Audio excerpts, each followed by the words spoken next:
इस वीडियो को बनाने का मकसद सिर्फ लोगों को जागरूक करना और उन तक सही जानकारी पहुंचाना।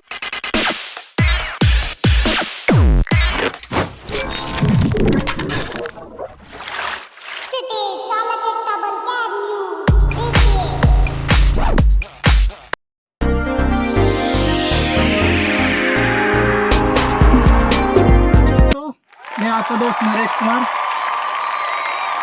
दोस्तों, कुछ लोग अभी थोड़ा सा कंफ्यूज में हैं कि भाई ये सिटी टैक्सी स्कीम 2017 क्या है। तो मैं अभी अपने सभी साथियों को इसका कंफ्यूजन दूर कर देना चाहता हूँ, क्योंकि जो भाई इसके बारे में जानना चाहते हैं वो जरा इस चीज़ को ध्यान से सुने।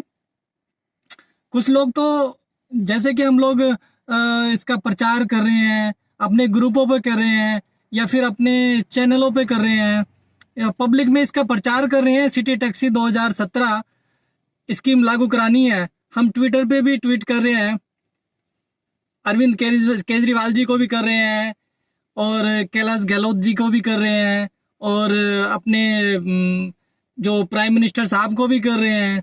सभी लोगों को हम ट्वीट भी कर रहे हैं और मेल भी कर रहे हैं और बाकी सभी को भाइयों को भी इस चीज़ के बारे में बता रहे हैं कि अभी सभी लोग सिर्फ सभी चीज़ छोड़ के सिर्फ और सिर्फ अपना सिटी टैक्सी स्कीम 2017 के ही पीछे पड़ जाए। जब तक हमारा ये सिटी टैक्सी स्कीम 2017 लागू नहीं होगा तब तक हम हार नहीं मानेंगे। ठीक है भाइयों?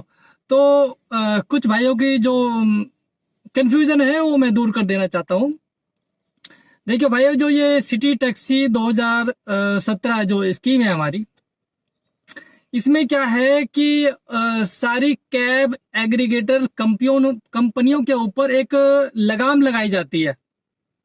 जैसे कि आप घोड़े के ऊपर बैठते हो और आपके ऊपर को घोड़े की लगाम आपके हाथ में नहीं होती है और घोड़ा मन मर्जी कभी इधर दौड़ रहा है कभी उधर दौड़ रहा है और आप उसके ऊपर बैठे बैठे ना परेशान हो जाते हो और आपको ना पकड़ में कुछ आता है और आप कभी गिर जाएं, कभी उठ जाएं, कभी गिर जाएं, कभी उठ जाएं, ये आपकी हालत रहती है। तो वही हालत हमारी अभी हो रही है। कैब चलाकर हमारी वही हालत हो रही है, क्योंकि जितनी भी ये चाहे कैब एग्रीगेटर जो कंपनियां हैं, ऐप बेस्ड कंपनियां हैं, इनकी लगाम किसी के हाथ में नहीं है। ना तो ड्राइवर के हाथ में है, ना सरकार के हाथ में है और ना ही किसी अदर पर्सन के हाथ में है। तो जो ये हमारी सिटी टैक्सी स्कीम 2017 जिसको हम लागू कराने के लिए इतना चिल्ला रहे हैं, इतना हंगामा कर रहे हैं, लोगों को जागरूक कर रहे हैं, जगा रहे हैं, तो वो जो सिटी टैक्सी स्कीम 2017 है वो इन कैब एग्रीगेटर कंपनियों की लगाम है। ठीक है, अभी मैं आपको डिटेल में बता देता हूं ताकि भाइयों का जो कंफ्यूजन है वो दूर हो जाए। ये नियम लागू होने के बाद कैब एग्रीगेटर जो कंपनियां हैं वो कस्टमरों से भी ज्यादा किराया नहीं वसूल सकते। मैक्सिमम जो किराया है, मिनिमम किराया है 12.5 रुपये पर किलोमीटर। ये बेनिफिट है ड्राइवर भाइयों के लिए। और मैक्सिमम जो किराया है 23 रुपीज पर किलोमीटर के हिसाब से, वो बेनिफिट है कस्टमर्स के लिए। जैसे कि अभी क्या होता है, गाड़ियां कम होती है, कंपनी सर्ज लगा देती है, तो कभी 20 रुपये कभी 30 रुपये पर किलोमीटर के हिसाब से भी 2 गुना 3 गुना, जब 3 गुना किराया होता है तो आप समझ लो वो 30 रुपये पर किलोमीटर के हिसाब से हो जाता है। 30 क्या 35 रुपये हो जाता है, तो इतना महंगा हो जाता है। तो कस्टमर्स के लिए भी ये बहुत ज़्यादा बेनिफिशियल रहेगा, क्योंकि फिर कस्टमर से भी ज़्यादा किराया ये कंपनियां नहीं वसूल सकेंगी। और ड्राइवर्स के लिए इसलिए बेनिफिशियल है कि ड्राइवर को भी कम से कम 12.5 रुपया पर किलोमीटर किराया मिलेगा। जो अपनी महाराष्ट्र और ये राजस्थान वगैरह की जो ये कैब जो सिटी टैक्सी स्कीम की और उधर भी ये मॉडल चालू है और सक्सेस भी हो रहा है, तो वही मॉडल स्टडी किए गए हमारे आदरणीय मुख्यमंत्री साहब अरविंद केजरीवाल जी। तो हमें इनसे रिक्वेस्ट है कि जल्द से जल्द हमारा ये जो सिटी टैक्सी स्कीम 2017 है इसको लागू कराया जाए। और इसमें ड्राइवर्स को बहुत फ़ायदा है, इनको कम से कम किराया मिल जाएगा। जैसे अभी जो ये किसान लोग बैठे हुए हैं, ये भी अपना एमएसपी लागू कराने के लिए बैठे हैं कि हमारा मिनिमम इतना पर किलोग्राम से ही मिलना चाहिए। हम भी एमएसपी के लिए ही बैठेंगे अगर हमारा नहीं हुआ तो। लेकिन उससे पहले हम उम्मीद करेंगे कि हमारे जो आदरणीय मुख्यमंत्री साहब हैं या हमारे पीएम साहब हैं, हमारी आवाज़ सुनेंगे और इसको हंगामा होने से पहले ही इसको लागू कर देंगे। इसमें क्या होगा कि हमें मिनिमम जो किराया हमारा फिक्स हो जाएगा 12.5 रुपये पर किलोमीटर, चाहे उसमें कोई कैब एग्रीगेटर कंपनी है, ओला है, ओबर है, या हिंद कैब है, या रीगो है, या और भी कोई कंपनियां हैं, वो इससे कम किराया हमें नहीं दे सकती है। ठीक है, ये फिर अगर इससे कम करती है तो उसके खिलाफ लीगल एक्शन ले सकते हैं आप। और अब की बार ध्यान रखना, जो ये कैब एग्रीगेटर्स कंपनियां हैं, ये एग्रीमेंट कोई साइन कराते हैं तो इसको आप अच्छी तरीके से पढ़ लें। कोई भी कंपनी में आप अपने डॉक्यूमेंट्स लगाते हैं तो वहाँ पर एक एग्रीमेंट भी होता है, तो एग्रीमेंट्स को आप पढ़ लें। अगर एग्रीमेंट्स इंग्लिश में ही है और कुछ भाई इंग्लिश नहीं पढ़ना जानते हैं तो वो किसी से पढ़ा लें, या उनको बोलें कि भैया एग्रीमेंट एक एग्रीमेंट आप हिंदी में भी रखिए, या आप बाहर पोस्टर में लगा दीजिए, 1 2 3 4 पेज ऐसे करके छपा देंगे, तो बाहर जितने भी ड्राइवर खड़े हैं वो पहले एग्रीमेंट को पढ़ेंगे और फिर अंदर जाके फिर साइन करेंगे, क्योंकि वो पढ़ लेंगे, समझ लेंगे, तो फिर उनको अंदर जाके साइन करने में कोई दिक्कत नहीं होगी। अभी तक क्या हुआ है कि हम चाहे ओला है, चाहे ओबर है, जितनी भी कंपनियों में अपनी गाड़ियां हमने फिक्स की हैं, वहां पर हमने एग्रीमेंट नहीं पढ़ा है, क्योंकि कुछ भाइयों को तो इंग्लिश पढ़ना ही नहीं आता था, और जिनको पढ़ना भी आता था उनको पास टाइम नहीं था, क्योंकि लाइन बहुत लंबी थी। चलो भाई चलो जल्दी साइन करो निकलो, साइन करो निकलो, उनका तो काम ही था जल्दी जल्दी आपको बाहर निकालना। ये तो गलती हमसे हुई है, हमने बस सोचा नहीं था कि आगे क्या होने वाला है, लेकिन इन्होंने आगे तक का सोच रखा था कि इनको ड्राइवरों को किस तरीके से पटाना है और इनको लालच दिखाना है और फिर इनकी कैसे गर्दन काटनी है। इनका पूरा फुल पिल प्लान था, लेकिन हम लोग अनजान थे, हम लोग को नहीं मालूम था, हम फंसे। तो आगे से कोई भी कैब एग्रीगेटर कंपनी आती है और आप उसमें डॉक्यूमेंट लगाते हैं तो उसका एग्रीमेंट जरूर पढ़ें भाई, सभी लोग कान खोल के सुन लो।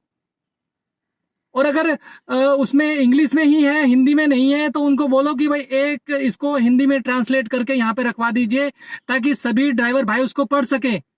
अगर वो किसी चीज से एग्री नहीं है तो उसको उसके अगेंस्ट खड़े होंगे, भाई ये कैसे क्यों होगा, ये चीज हम नहीं एग्री करते हैं। ठीक है, तो सारी चीजें ना ट्रांसपेरेंट होनी चाहिए। जैसे कि आप चाहे हिंद कैब में अभी जा रहे हैं, ठीक है, उसके बाद और कोई भी कैब आएगी तो आप उनसे कहिए कि भैया जो ये एग्रीमेंट है इसको हिंदी में भी ट्रांसलेट करके यहाँ पे एक कॉपी रख दीजिए, भले ही आप साइन इंग्लिश पे करा लीजिए, लेकिन इसकी कॉपी यहाँ पर होनी चाहिए। बल्कि तो कभी ऐसा भी धोखा कर सकते हैं कि यहाँ पर इंग्लिश में लिखा हुआ कुछ और है और वहां पे बाहर हिंदी में कुछ और है, ऐसा भी कर सकते हैं। आप हिंदी पढ़ के हिंदी वाले पे ही साइन करो, क्योंकि आप उसको समझ चुके हो पूरा।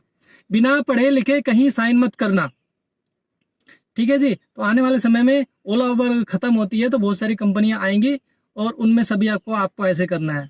हिंद कैब का भी हम लोग हिंद कैब लाएंगे या और कोई भाई कोई कैब लेके आ रहे हैं, आपका कोई सगा नहीं है, क्योंकि कोई भी आदमी कभी भी धोखा कर सकता है। आप अपने दिमाग से चलो, एग्रीमेंट को पढ़ो, समझो, फिर साइन करो। अदरवाइज ये अभी कुछ कराते हैं और बाद में कुछ और कर देते हैं। ठीक है जी। तो सिटी टैक्सी स्कीम 2017 के बारे में शायद आप समझ चुके होंगे कि ये जितना भी ज्यादातर है बेनिफिशियल ये कस्टमर्स के लिए भी है और ड्राइवर्स के लिए भी है।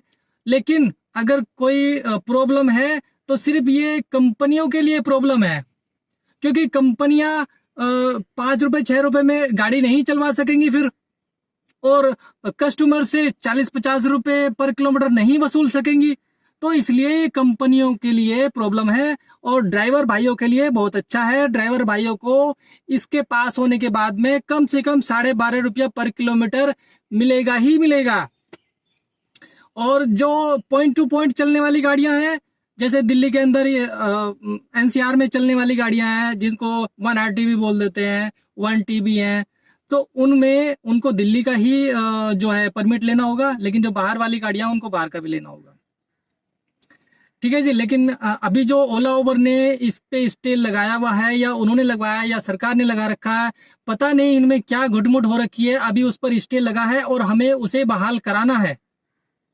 क्योंकि अभी स्टे लगने से तो सिर्फ कंपनियों को ही फायदा हो रहा है, वो मनमाना वसूल रहे हैं कस्टमरों से और कम से कम किराया दे रहे हैं ड्राइवर भाइयों को। तो इसका मतलब तो फायदा कंपनियों का हो रहा है ना, इसीलिए स्टे लगा हुआ है। पिछले 4 साल से 5 साल से ये लागू ही नहीं हुआ है। अभी सभी ड्राइवर भाई इसके बारे में जान गए होंगे और हमें इसको लागू कराना है। सभी भाई एक हो जाओ कुछ दिनों के लिए, चाहे कोई किसी भी यूनियन से है।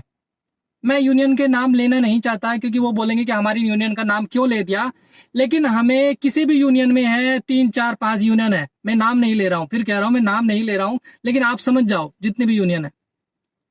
अभी आप किसी भी यूनियन में आप रहिए, कोई दिक्कत नहीं। हम नहीं कह रहे कि आप वहां से हट जाइए, यूनियन खराब है या क्या खराब है। भाई जो भी खराब है, हर बंदा आज के टाइम में खुद समझदार है, किसी को बताने की कोई जरूरत नहीं है। हर बंदा समझदार है, पढ़ा लिखा है, और जो पढ़े लिखे नहीं भी है वो भी समझदार है। वो अपना अच्छा बुरा भला सब जान सकते हैं, पहचान सकते हैं। ठीक है, किसी को बताने की जरूरत नहीं है। आप कंपनियों में रहो, उसमें यूनियंस में रहो नहीं रहो, ये आपका मत है। हम नहीं कहते आपको रहो या नहीं रहो, आपकी मर्जी है। लेकिन मैं सिर्फ कुछ दिनों के लिए आपसे हाथ जोड़ के रिक्वेस्ट करता हूं, भूल जाइए सारी यूनियन, भूल जाइए कंपनियों को। आप सारे ड्राइवर भाई एक हो जाइए और सिर्फ सिटी टैक्सी स्कीम 2017 को लागू कराने में हमारा साथ दीजिए। हम आपके साथ खड़े हैं एनी टाइम। हम लोग गहलोत जी के घर भी जाएंगे, हम लोग केजरीवाल जी के घर भी जाएंगे, हम लोग मुख्यमंत्री जी से अपने पीएम साहब के भी यहाँ जाएंगे, और जहां जहां भी हमारा बस चलेगा हम सब जगह जाएंगे, सब जगह रिक्वेस्ट करेंगे। लेकिन हमें किसी भी तरह अपना जीवन बचाना है तो सिटी स्कीम 2017 लागू कराना ही होगा। नहीं तो ये कंपनियां हमारा खून चूस चूस के, जैसे पहले अंग्रेज लोग हिंदुस्तानियों का खून निकाल निकाल के अपने जो आर्मी वाली होते थे उनको चढ़ाते थे, तो ये भी हमारा खून चूस चूस के हमें बिल्कुल खत्म कर देंगे। ठीक है जी।